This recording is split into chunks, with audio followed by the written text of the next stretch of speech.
ഉമ്മയുടെ അപ്പഴേ ഞാൻ പറഞ്ഞില്ലേ എനിക്ക് ഉറക്കൊളിച്ച് ശീലമില്ലെന്ന്. കുറച്ച് എണ്ണ തലയിൽ വെച്ച് കൂലി, അപ്പൊ ക്ഷീണമൊക്കെ മാറും.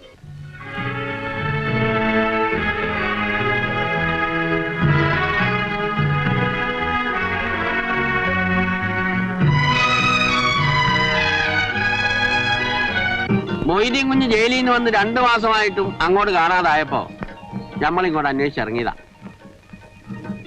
പിന്നെ അമ്മായി മരിച്ച വിവരം എല്ലാം അറിഞ്ഞു കാണുമല്ലോ. അറിഞ്ഞു. എന്നിട്ട് നീ അവിടെ വരെ ഒന്നും വന്നില്ലല്ലോ. ഇത് നല്ല തമാശ. അളിയൻ വന്നാൽ ഉമ്മാന്റെ ആഴ് തിരിച്ചു കിട്ടു. ഈ ബാപ്പാക്ക് എന്തറിയാ? കുന്തറിയാ. മുണ്ടല്ലടാ ചെയ്താനെ. ഒരു വെട്ടി നമ്മൾ വെച്ചെന്നാലുണ്ടല്ല, കുറുവാപ്പലിന്റെ കൈത്ത് കണ്ടിക്കണ പോലെ 2 കസനമായിപ്പോ നമുക്ക്. അപ്പൊ നമ്മൾ ആ കശനെടുത്തോണ്ട് പോയി പൊരിക്കുന്നു ഇല്ലളിയാ.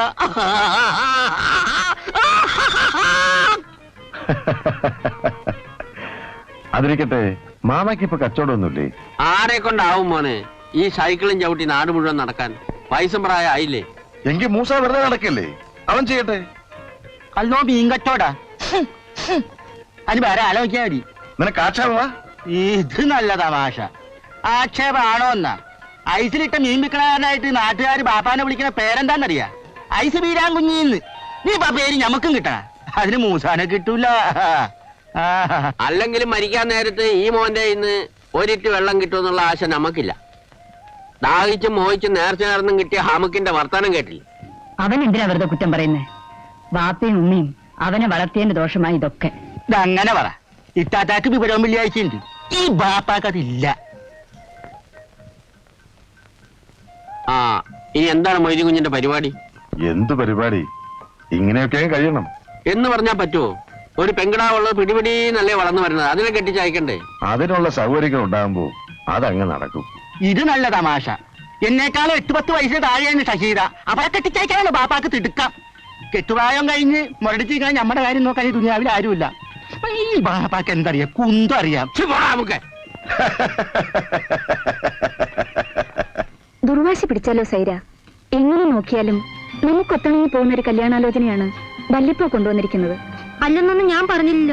പിന്നെന്തേ നീ ഇത് വേണ്ടെന്ന് പറയേ? നോക്ക്, എനിക്ക് പ്രായമായി. എന്റെ കാലശേഷം ഇതൊക്കെ അന്വേഷിക്കാനും മറ്റാരുണ്ട്? എടാ കരീമേ, നീ നമ്മളെ അനുശന. നിന്റെ കാലശേഷവും നമ്മൾ ജീവിച്ചിരിക്കും.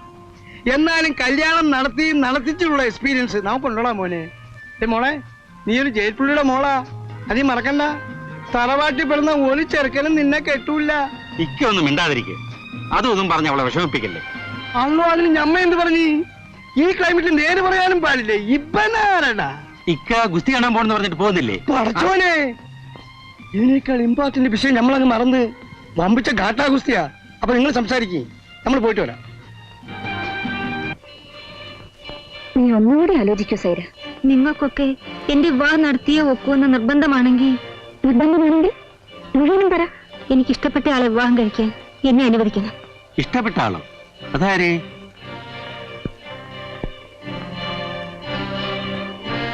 എന്താ ഒന്നും മിണ്ടാത്തത്? ആരായാലും നീ പറ. മൻസൂർ. എന്ത് പറഞ്ഞേ? ഇവിടുത്തെ ഉപ്പും ചേർന്ന് വളർന്ന് കാൽക്കാശിന് വഴിയില്ലാത്ത തെണ്ടിയല്ലാതെ മറ്റാരെയും കണ്ടില്ലല്ലേ സ്നേഹിക്കാൻ? മൻസൂർ എന്താ മനുഷ്യല്ലായിരിക്കും? എന്ത് പറഞ്ഞേ? നിന്നെ കൊന്നാളെ ഒറ്റയ്ക്കായോ?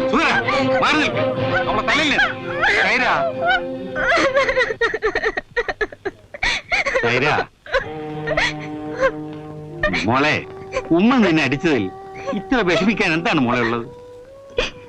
എനിക്ക് വിഷമമൊന്നുമില്ല, അടിച്ചോട്ടെ, എന്നെ കൊന്നോട്ടെ. അങ്ങനെയൊക്കെ പറയല്ലേ മോളെ.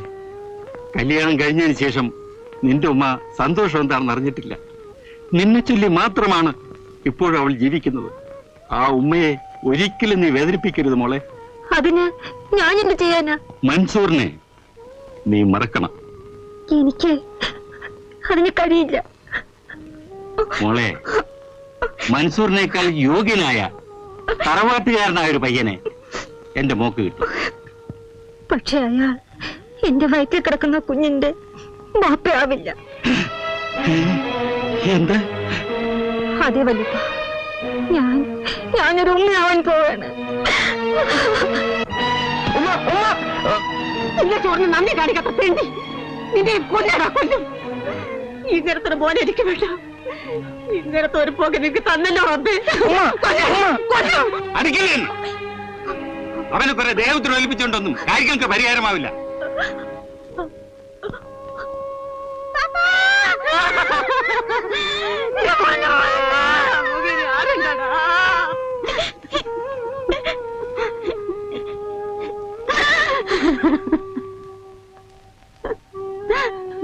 എന്ത് ചെയ്യാം വിഷമത്താത്ത? ഉടയ തമ്പുരാൻ വിധിക്കുന്നതെല്ലാം അനുഭവിച്ചേ പറ്റൂ. ഞങ്ങൾക്കിനി ആരുണ്ട്? എന്നെ കൊണ്ടാവുന്ന വിധത്തിൽ ഞാൻ സഹായിക്കാം. ഇവൻ ഇഷ്ടമുള്ളിടത്തോളം ഇവൻ പഠിക്കട്ടെ. ഞാൻ പണം ചിലവാക്കാം. സുഹൃ, ഞാൻ പറയുന്നു നിങ്ങൾക്ക്, ബാപ്പ പറ. സൈര ഗർഭിണിയാണെന്നുള്ള കാര്യം മറക്കരുത്. നാട്ടുകാരെ വിവരം അറിയും മുൻപ് ഇതിനൊരു പരിഹാരം കാണണം. മൻസൂറിനെ അവളെ നിക്കാഹ് ചെയ്തു കൊടുക്കണം. എന്റെ റബ്ബേ, കരഞ്ഞിട്ടും പിഴിഞ്ഞിട്ടും ഒരു കാര്യമില്ല. കാര്യം വേഗം നടത്തണം. ഇക്കാര്യത്തില് മുഴുവൻ കുഞ്ഞിന്റെ അടുത്ത് നമ്മൾ പോവില്ല. പിന്നെ ഞാൻ പോകണമെന്നാണോ? സൈര ഗർഭിണിയാണെന്നുള്ള വിവരം ഇക്കയെ അറിയിക്കാനും പറ്റില്ല. നാട് മുഴുവൻ പറഞ്ഞിട്ട് കിടക്കും. വേറെ എന്താണ് ഒരു ബൈ? എന്റെ ബാപ്പയുടെ പ്രായമുണ്ട് നിങ്ങൾക്ക്, അല്ലെങ്കിൽ ഞാൻ അതിന് മറുപടി പറഞ്ഞേനെ.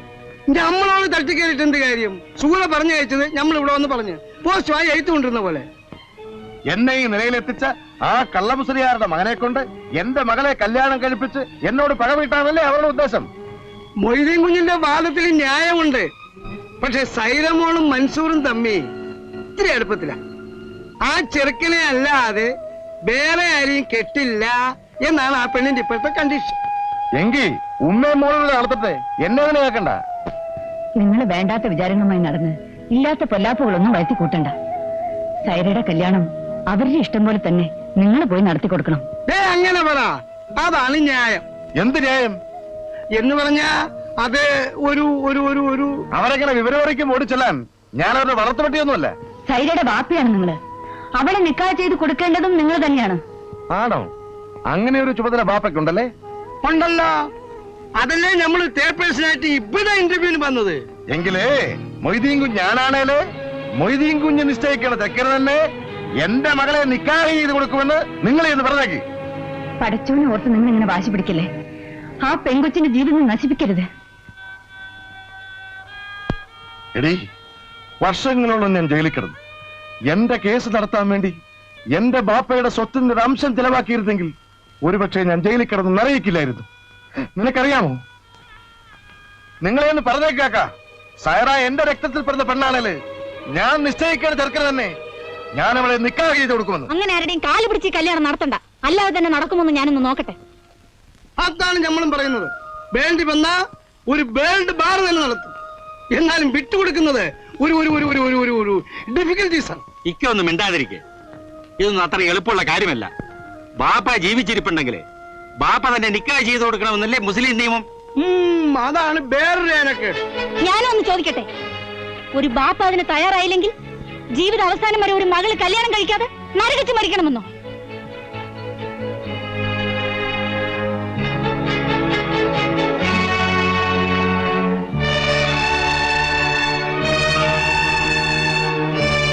ആരാന്ന് മനസ്സിലായില്ലല്ലോ. ഞാൻ ബാപ്പയെ കാണാൻ വന്നതാണ്.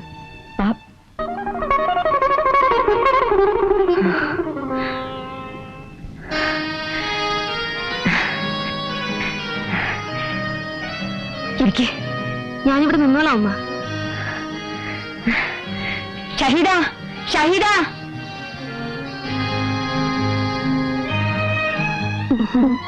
വരൂ.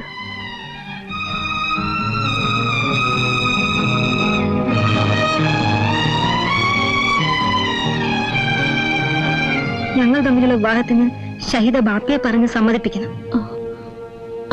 അതത്ര എളുപ്പമാണെന്ന് എനിക്ക് തോന്നുന്നില്ല സൈര. ഷഹീദ എന്നെ കൈവിടരുത്. പുറത്തറിയുന്ന നാണക്കേടാണ്. ആരോടും പറയില്ലെങ്കിൽ ഞാനൊരു സത്യം തുറന്നു പറയാം. എന്താണ്? ഞാൻ ഗർഭിണിയാണ്.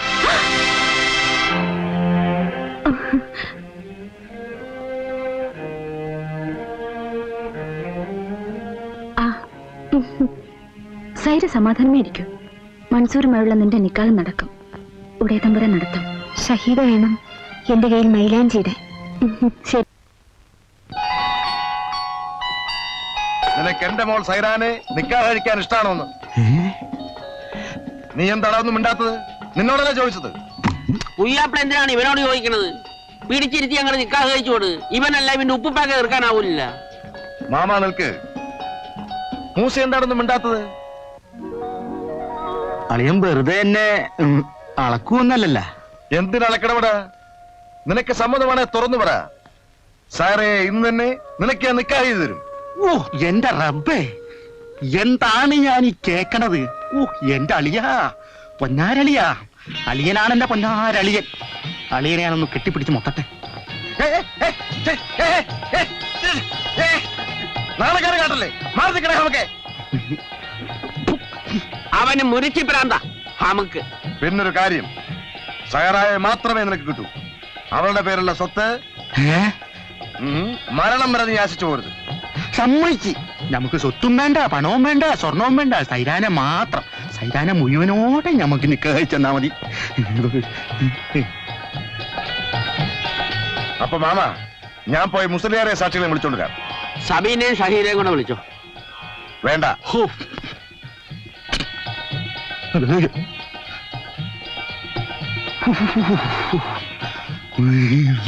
ഇവിടെ വാടാ നമുക്ക്.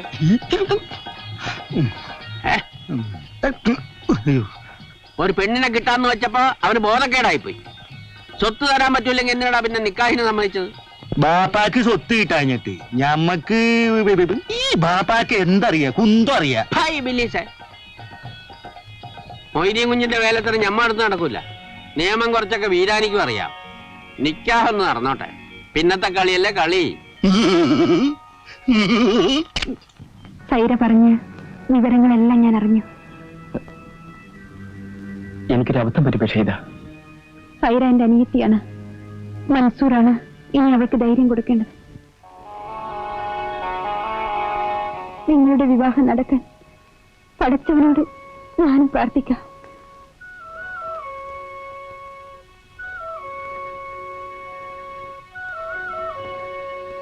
اللهم ربنا آتنا في الدنيا حسنة وفي الآخرة حسنة وقنا عذاب النار.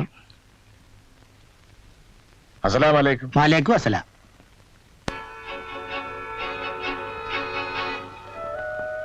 അല്ല, ഇതെന്താണ് പതിവില്ലാത്ത പോലെ എല്ലാരും കൂടി ഇങ്ങോട്ടൊരു ബൈയാത്ര?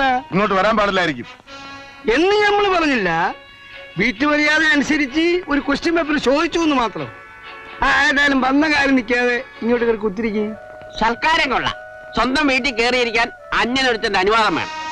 ഉയ്യാപ്പിളക്കല്ലാതെ ഇങ്ങനൊരു ഗതികേട് ഈ ദുനിയാവിൽ ആർക്കെങ്കിലും ഉണ്ടാവും? ഈ ബാപ്പാന്റെ നാക്കിന് പാമ്പാടന്റെ നീളമുണ്ട്. അതൊന്ന് ചുരുട്ടി മടക്കി വായിൽ ഒതുക്കി വെക്കും മര്യാദക്ക്. ഈ ബാപ്പാക്ക് എന്തറിയാ, കുന്താവ. നിർത്തടാ ഹിമാറ, നമ്മളെ മര്യാദ പഠിപ്പിക്കാൻ വന്നിരിക്കുന്നു. മൈദേ കുഞ്ഞെ, വന്ന കാര്യം നടക്കട്ടെ. സയറയുടെ ഉമ്മ ഒന്ന് കാണണം. അവിടെ ഇവിടെ ഇല്ലല്ലോ, പുറത്തേക്ക് പോയി. സയറ എവിടെ? എല്ലാരും കൂടി രാവിലെ 7:30 പോയതാണ്. ഇപ്പൊ സമയം 11:30 ആയി. അവരെക്കകത്താണ് നമ്മൾ നിൽക്കുന്നത്. ഇംഗ്ലീഷിൽ പറഞ്ഞിട്ട് കാര്യമില്ല. അവരെവിടെ പോയി കൂടി പറയും. അത് നമ്മൾ എങ്ങനെ അറിയും? അവര് വരുമ്പോ ചോദിച്ച് മനസ്സിലാക്കിയിട്ട് പറയാം.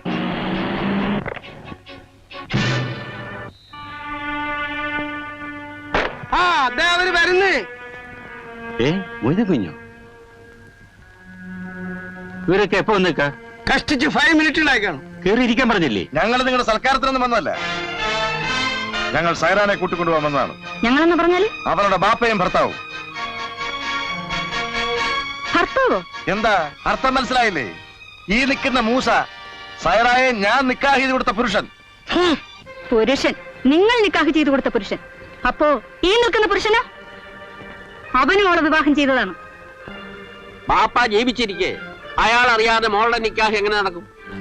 മോളെ നിക്കാഹ് അയച്ചു കൊടുക്കാൻ ബാപ്പാക്കല്ലാതെ വേറെ ആർക്കാണ് അവകാശം? നിന്നെ ഒരു റൂളും റെഗുലേഷനും ഞമ്മക്കും ചോദിക്കാനുണ്ട്.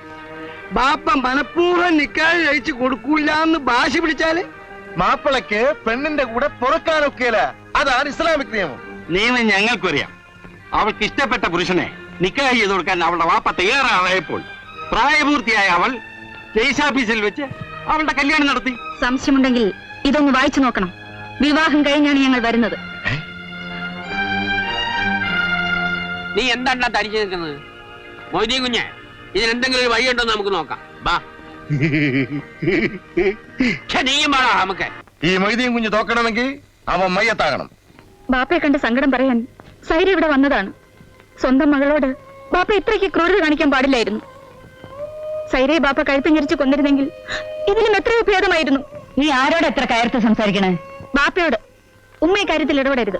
നിനക്കെന്തോ ചീത്തക്കാലം വരുന്ന ലക്ഷണമുണ്ട്.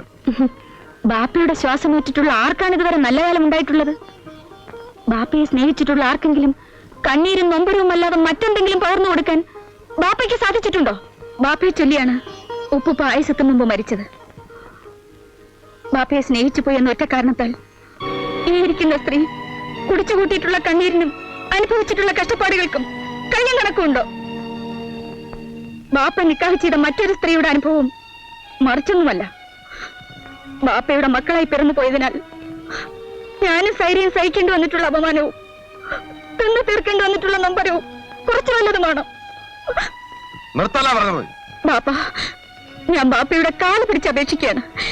സൈരയെ അവളുടെ വഴിക്ക് വിടണം. അവളുടെ ജീവിതത്തിൽ ബാപ്പ തലയിടരുത്. അത് ഞാൻ തീരുമാനിച്ചോളാം. മകൾക്ക് തേടിപ്പിടിച്ച ഒരു ബന്ധുത, അല്പമെങ്കിലും വിദ്യാഭ്യാസമോ ജീവിക്കാൻ ആവശ്യമായ തൊഴിലും ഇല്ലാത്ത ഒരുത്തിന് മകളെ നിക്കാഹ് ചെയ്ത് കൊടുത്തത് ബാപ്പയ്ക്ക് പണത്തോടുള്ള ആഗ്രഹം കൊണ്ട് മാത്രമല്ലേ? മനസ്സിൽ സ്നേഹത്തിന്റെ കണികയെങ്കിലും അവശേഷിക്കുന്ന ഏതെങ്കിലും ബാപ്പ ചെയ്യുന്ന പ്രവൃത്തിയാണോ ഇത്? ബാപ്പയാണത്രേ ബാപ്പ. ഒന്ന് ഞാൻ പറഞ്ഞേക്കാം, ബാപ്പ തീ കൊണ്ടാണ് കളിക്കുന്നത്. ഈ കളി തുടർന്നാൽ അത് ഈ കുടുംബത്തിന്റെ നാശത്തിനായിരിക്കും വഴി തെളിയിക്കുക. ഷഹീദ, ഉമ്മയ്ക്ക് തെറ്റുപറ്റിപ്പോയി. തിരുവായ്ക്ക് എതിർവായില്ല എന്നുള്ള ഉമ്മയുടെ ഈ ചിന്താഗതി തീരെ പഴഞ്ചനായി പോയി. ഉമ്മ, നീ നിർത്താൻ ഒഴുക്കമല്ലേ? ബാപ്പയ്ക്ക് ബാപ്പയുടെ ഇഷ്ടപ്രകാരം ജീവിക്കാൻ പണം വേണമെന്നല്ലേ ഉള്ളൂ. അതിന് സൈരയെ ബലിയാടാക്കരുത് ബാപ്പ. ഞാൻ എവിടെയെങ്കിലും എന്തെങ്കിലും ജോലി തേടിപ്പിടിച്ച് ബാപ്പയുടെ ഏത് ആവശ്യവും നിറവേറ്റി തരാം. അങ്ങനെ ആരുടെയെങ്കിലും ഓശാർത്ത് ജീവിക്കേണ്ടി വന്നാൽ പിന്നെ നിങ്ങളാരും എന്നെ ജീവനോടെ കണ്ടെന്ന് വരില്ല. ചുരുക്കം പറഞ്ഞാൽ ബാപ്പ ഈ കേസുമായി മുന്നോട്ട് പോകുമെന്ന്. അതേടേ, ഈ കേസ് വിജയിപ്പിച്ച് സൈറായും മൂസായും ഒരുമിച്ച് ജീവിക്കുന്ന കണ്ടാലേ എനിക്കിത് ഉറക്കം വരൂ. പറയാൻ എനിക്ക് സങ്കടമുണ്ടെങ്കിലും നിർബന്ധിതയായതുകൊണ്ട് ഞാൻ പറയുകയാണ് ബാപ്പ. സൈര മൻസൂറിൽ നിന്നും ഗർഭിണിയാണ്. പ്രതി സൈറ മൻസൂറിൽ നിന്നും ഗർഭിണിയാണെന്ന് കോടതിക്ക് ബോധ്യം വന്നിരിക്കുന്നതിനാൽ ഇന്ത്യൻ ഭരണഘടന അനുസരിച്ച് പ്രായപൂർത്തിയായ മൻസൂറും സൈറയും തമ്മിൽ നടത്തിയിട്ടുള്ള രജിസ്റ്റർ വിവാഹം ഈ കോടതി സാധൂകരിക്കുന്നു. പടച്ചോൻ സഹായിച്ച് നമ്മൾ വിചാരിച്ച കടവിൽ തന്നെ വെള്ളം അടുപ്പിക്കാൻ സാധിച്ചു. ഞമ്മക്കിത് നേരത്തെ അറിയാം. ഈ കോളേജിന്റെ റൂളും റെഗുലേഷനും ഒക്കെ സിലോണി വെച്ച് ഞമ്മളും കുറെയൊക്കെ നോക്കിയിട്ടുള്ളതാണ്. ഇനി എനിക്ക് മരിച്ചാലും വിരോധമല്ല വല്യപ്പ. മോളെ, ഈ താക്കോല് നീ വെച്ചോ. അമ്മ എന്നെ തെറ്റിദ്ധരിക്കരുത്.